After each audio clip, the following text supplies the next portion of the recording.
ये हलीम तैयार हो चुकी है और इसको मैं लगाऊंगा तड़का ऊपर से धूनी, जिसको कहते हैं पंजाबी में धूनी लगानी है।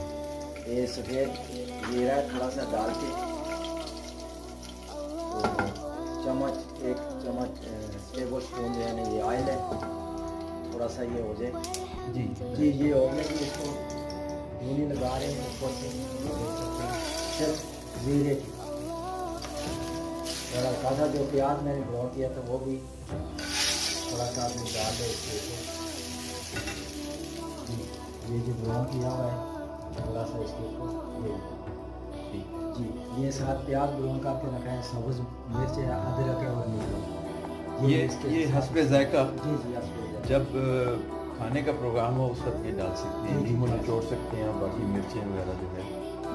चले जी, आज आप इस रेसिपी को एंजॉय करें और अपने घर पे भी ट्राई करें और फिर बताएं कि कैसे बनी।